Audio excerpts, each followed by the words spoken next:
Welcome back to another video on Gearsaw Studios, and today I'm going to be showing you how to build yourself a giant birthday cake. This one is for one of my viewers I've managed to meet in real life, Gage. So happy birthday. And now, let's begin today's tutorial. Starting off, let's get ourselves a nice cake platter. And you can see, it's just a very simple idea. We have a circle made of light gray concrete. From here, we can use these gray borders I made in order to calculate how big it is. And of course, if you need exact measurements, if you want to copy this exactly, you can use these sea lanterns to count it, so that way you're able to replicate it. Anyways, what we want to do from here is find the middle. Of course, just use these long edges here and place a block. And then we'll go below, and we want to make it like a real cake platter, which means we have to make it come down where it curves like this, has a beam in the middle, and then fans out. So that way it can sit on a large flat surface. While we have the top layer, we also need the stand, and you can see right here, I have a rough idea of how we can do this. If you want different measurements, you can use the link in the description to help that out. But anyways, notice how if we follow my cursor, it has these little contours that go across, and it helps the build be a bit rounder. You can see here how it's a bit too sudden though, so we might have to adjust certain things. Make sure you have this outline done first before filling it all in. Only do a quarter of the build and see if it works. That way, you don't build the whole thing, realize it looks pretty bad, and have to undo all of it.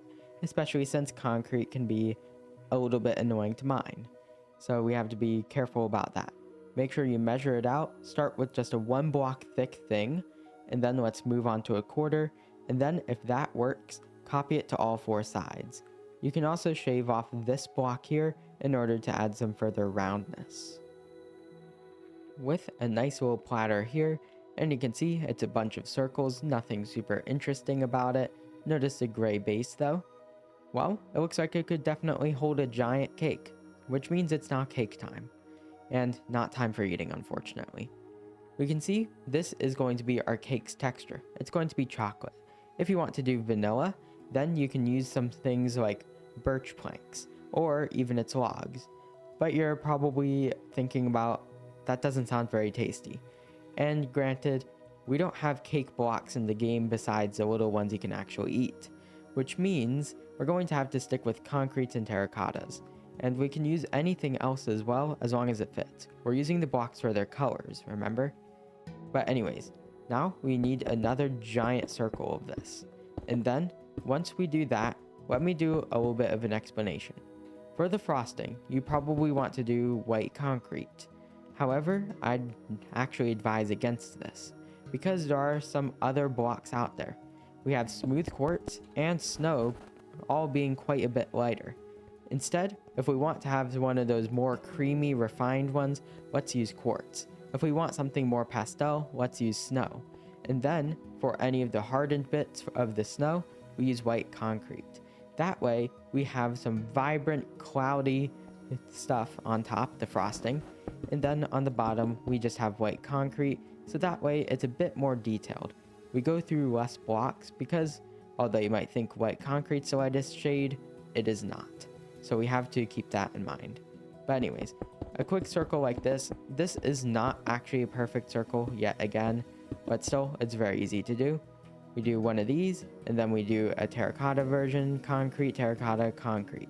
And then we'll have a frosting layer and make another inward circle. With all those instructions followed, we are now left with something that looks like this. This isn't really too much of a cake though. There's, of course, issues. While we have 2 blocks of frosting, and that looks nice, it's missing. And we need some of it to drip down like this. Make it extend a little. Make it look like that someone actually applied it rather than us building the cake. You get what I mean by that? And yes, we cover up some of the actual part of the cake rather than the frosting only, but still, that's what we want. This chocolate piece needs to be partially covered.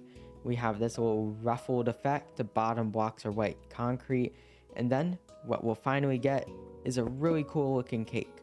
We want to get this effect all across. And then, let's go back to the middle, and if you can find it again, like this, we can see this is the middle. And then let's make a tower. That way we can always make sure that we have the middle for the next layers. And then once we have this, let's repeat. Now we just apply that concept and we can see we now have a nice double layer cake.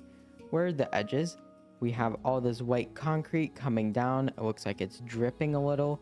We have the snow on top, and we even shave back some of the snow to give it a little bit of a rounded effect. And then we do the same thing on top. The red concrete isn't quite important yet, but still, you can see how it looks like a real cake rather than something perfectly done, which makes it feel a lot more genuine, if you get what I mean. And from afar, it's pretty close to done. But now, we're still missing a few things. If we wanted to have any colored frosting, now would be the time to add it. And remember, it doesn't just have to be the concrete. You can use any block in here.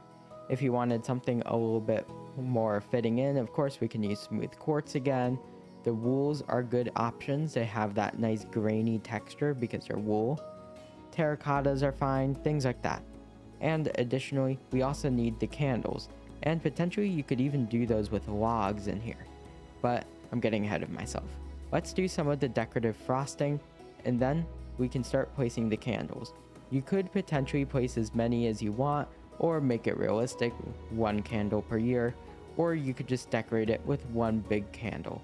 It's up to you on how you want to do this. Personally, I'm just going to do whatever looks best for this. Now, let's wrap up the tutorial with a whole bunch of things at once.